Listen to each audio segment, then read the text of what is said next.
Hello दोस्तों, maths exploring YouTube channel में आपका हार्दिक स्वागत है। और आज हम बात करने जा रहे हैं नंबर सिस्टम के बारे में। नंबर सिस्टम क्या होता है? नंबर सिस्टम हमारी क्लास 11, 12 में और कक्षा 10, 9, 8 सभी में हर जगह नंबर सिस्टम यूज किया जाता है। यानी नंबर सिस्टम बात करें, अगर क्लास 10 की बात करें तो यहाँ पे रियल नंबर के नाम से एक वास्तविक संख्या एक चैप्टर मिलेगा हमारे। और कक्षा 9 में नंबर सिस्टम संख्या प्रणाली के नाम से एक चैप्टर है। और कक्षा 8 में रेशनल नंबर परिमेय संख्याओं के नाम से हमारे पास एक चैप्टर है। मैथ के अंदर हर एक सवाल का जवाब होता है क्यों, यानी कि आपको इसने रेशनल नंबर ही क्यों नाम दिया और आप इस संख्याओं को रियल नंबर ही क्यों कहते हैं। जैसे प्राकृत संख्या होती है तो वो एक से ही क्यों स्टार्ट होती है, इन सभी का कारण आपको इस वीडियो में देखने को मिलेगा। रियल नंबर आपको लास्ट तक इस वीडियो में इसका जवाब आपको मिल जाएगा। हम बात करते हैं सबसे पहले नंबर सिस्टम की। नंबर सिस्टम क्या होता है? नंबर सिस्टम की बात करें, सबसे जो बड़ी संख्याएं होती है उनको बोला जाता है कॉम्प्लेक्स संख्याएं। कॉम्प्लेक्स संख्याएं जो हमारे पास चलती है कॉलेज में। लेकिन जो नंबर सिस्टम है, नंबर सिस्टम दो प्रकार से। नंबर सिस्टम का मतलब होता है कि आपने इन संख्याओं का नाम प्राकृत संख्या क्यों रखा, इन संख्याओं का नाम परिमेय संख्या क्यों रखा। यानी कि आपने जैसे ही संख्याओं का डिफाइन अलग अलग प्रकार से आप डिफाइन करते हो, सम संख्या, विभाज्य संख्या, अभाज्य संख्या, उन संख्याओं को डिफाइन करने का जो तरीका होता है उन्हीं को नंबर सिस्टम संख्या पद्धति कहा जाता है। हम सबसे पहले बात करते हैं संख्याओं के बारे में। मेन प्रकार से संख्या कितनी प्रकार की होती है बात करें, एक होती है रियल नंबर और एक होती है काल्पनिक नंबर। और एक होती है काल्पनिक नंबर यानी इमेजिनरी संख्या।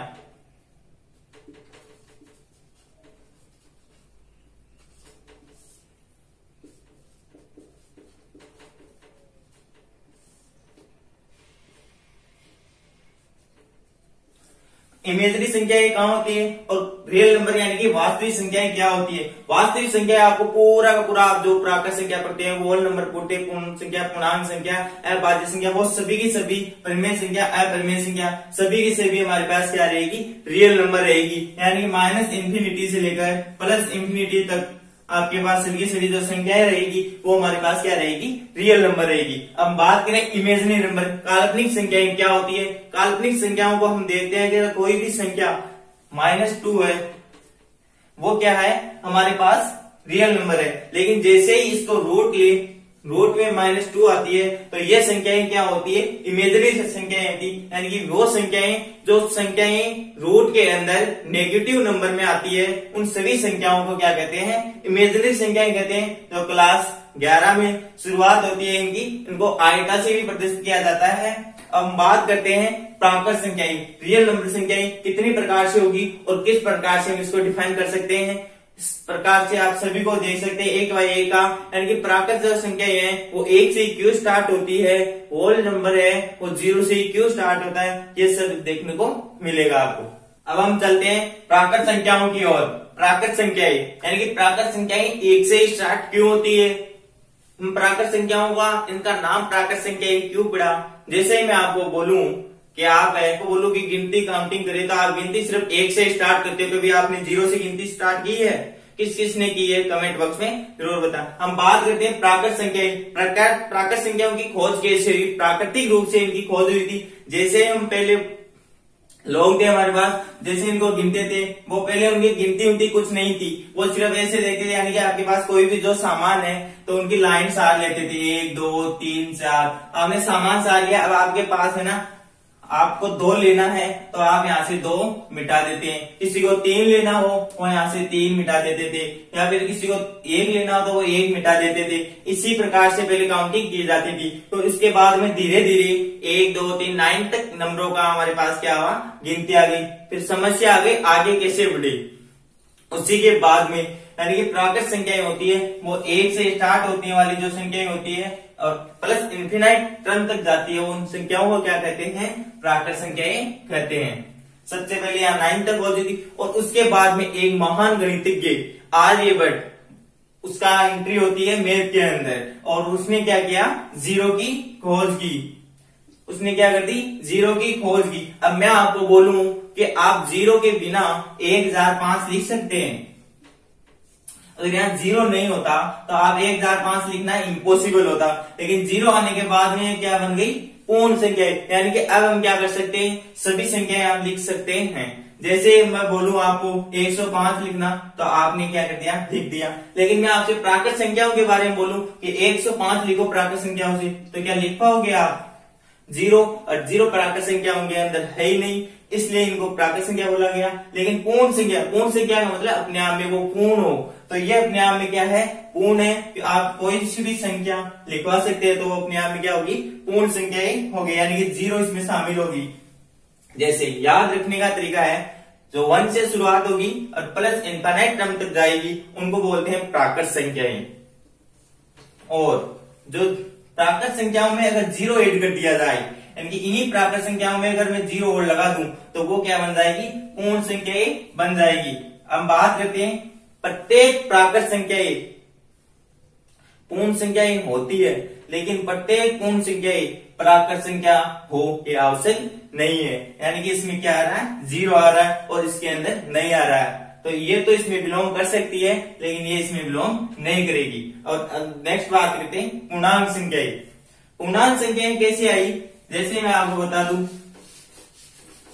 किसी ने आपको 10 रुपए लिए, या फिर यानी कि आप सिंपल एग्जांपल देके देखते हैं, यानी कोई दुकानदार है, उसके पास में आपने सामान लिया, उसके बाद में 5 रुपए आए, वो तो क्या आ गए, उसके पास आ गए, यानी कि उसने आपको 5 रुपए दे दिए,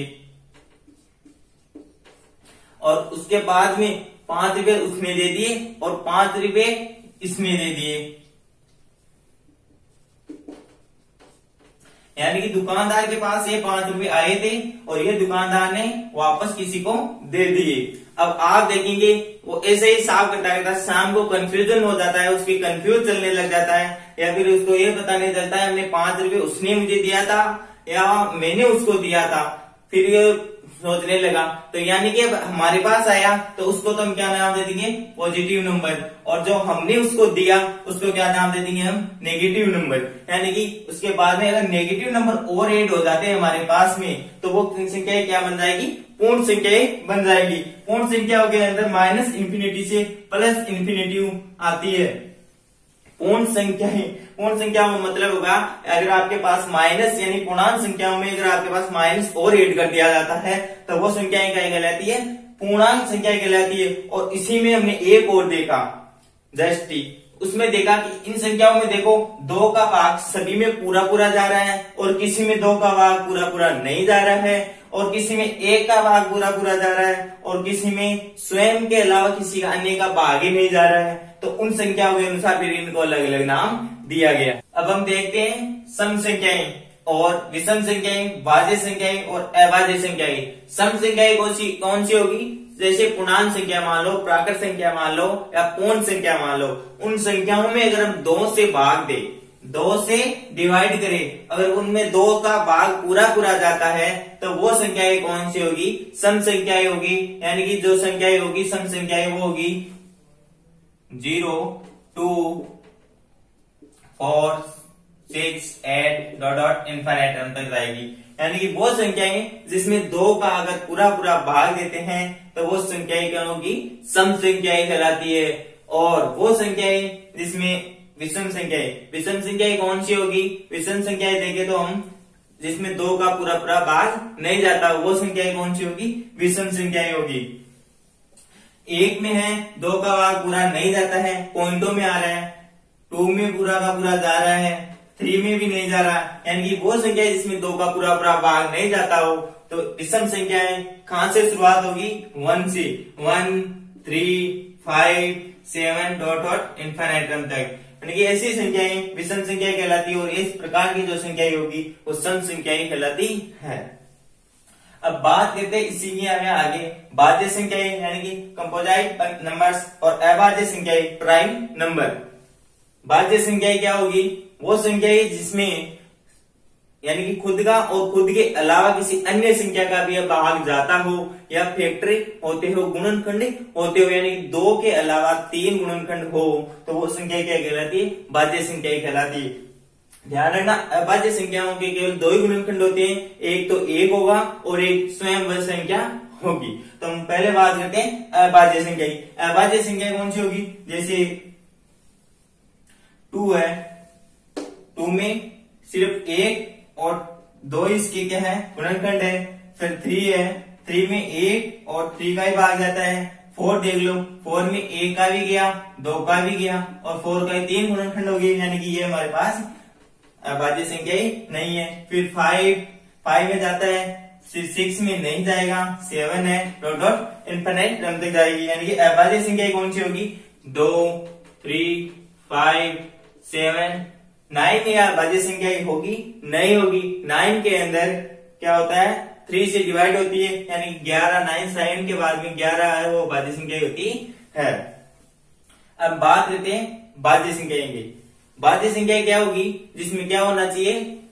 खुद के अलावा भी इसी का गुणनखंड होना चाहिए। एक को तो हम क्या करते हैं? स्पेशल नंबर है, इसमें काउंट ही नहीं करते भाज्य और अभाज्य संख्या में, क्योंकि एक तो दोनों में ही कॉमन रहता है।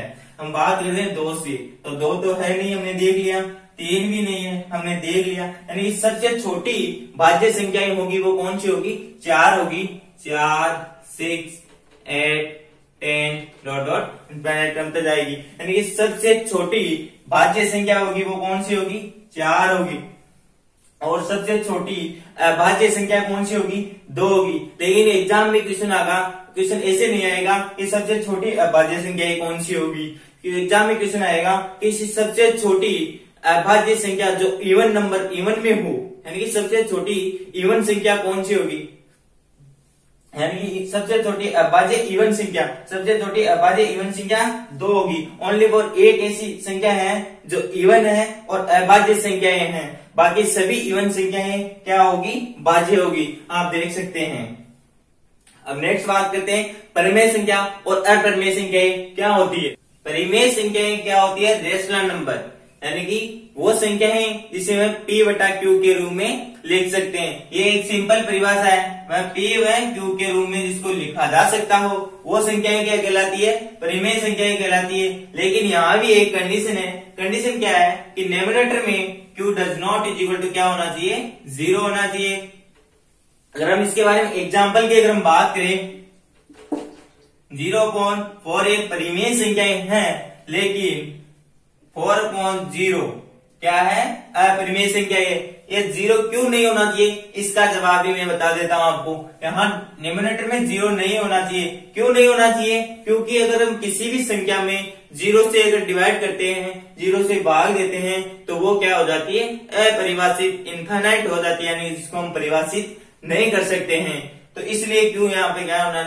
नॉन इज इक्वल टू 0 होना चाहिए। अब मैं बता देता हूं परिमेय संख्या, सिर्फ 2 ट्रिक बताऊंगा जिसे आप परिमेय संख्या को देखते बता सकते हो कि यह परिमेय संख्या होगी या नहीं होगी। जैसे हम बात करते हैं कोई सी भी संख्या में, पहले तो मैं बता दूं जो भी रियल नंबर है, रियल है, जो भी प्राकृत संख्या, पूर्ण संख्याएं, पूर्णांक संख्याएं, सम, विषम सब संख्याएं वो क्या होती है? परिमेय संख्याएं होती है। यानी कि परिमेय संख्या की बात करें, अगर आपने लिया 25 बटा 4 और इसमें अगर पूरा का पूरा भाग जाता हो, यानी कि आप इसमें भाग दिया तो लगभग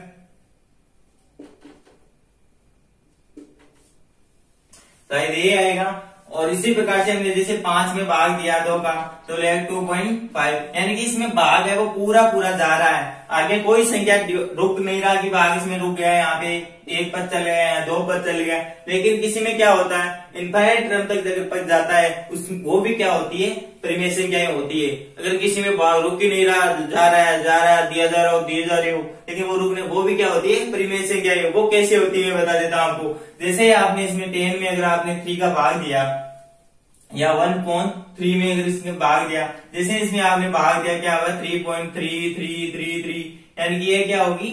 रिटर्न करेगी। यानी कि अगर आप इसको ऐसे इस प्रकार से अगर आप इसको दर्शा सकते हैं, इसका मतलब, इस सिंबल का मतलब होता है कि ये जो 3 है वो लगातार इनफिनिट क्रम तक चलते जा रहा है। ऐसी जो संख्याएं होंगी वो भी क्या होगी?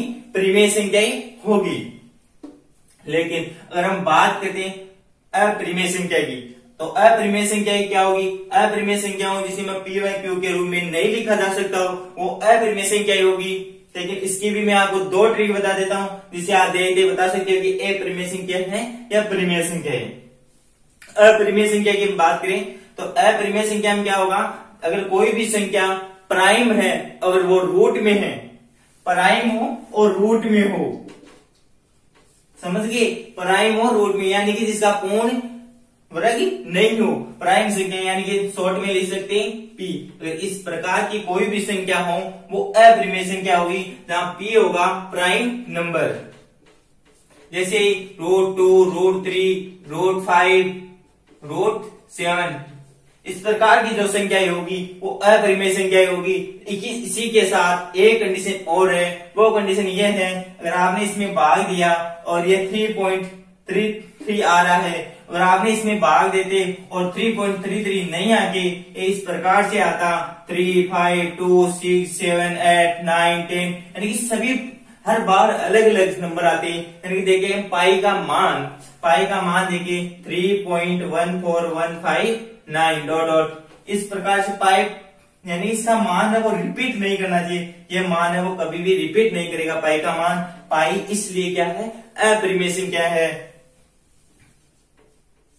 पाई हमारे पास क्या है यहाँ पे, अपरिमेय संख्या है। और हम बात करें पाई का मान जो 22/7 हम लेते हैं, ये परिमेय संख्या है या अपरिमेय संख्या है, ये हमें कमेंट बॉक्स में जरूर बताना। और बात करते हैं रियल नंबर की। रियल नंबर क्या होता है? सबसे पहले स्टार्टिंग में हमने यही पॉइंट देखा था कि रियल नंबर क्या होता है, तो इसका जवाब में क्या मिला, लास्ट में मिला। तो रियल नंबर होता है वो परिमेय संख्या प्लस अपरिमेय संख्याओं का योग, यानी कि आप परिमेय संख्या प्लस अपरिमेय संख्याओं का योग, इनको क्या बोलते हैं, रियल नंबर बोलते हैं। यानी कि रियल नंबर में अगर हम बात करते हैं, सभी की सभी परिमेय संख्याएं रियल नंबर में होती है और सभी की सभी अपरिमेय संख्याएं रियल नंबर में होती है। इस प्रकार से अगर और वीडियो आप पाना चाहते हो तो चैनल करें, शेयर करें, अगर सब्सक्राइब नहीं करें तो ये गलती ना करें, सब्सक्राइब करें ताकि आने वाला नोटिफिकेशन आप तक पहुंच सके और ऐसे ही वीडियो आप तक टाइम समय पे पहुंच सके। Thank you.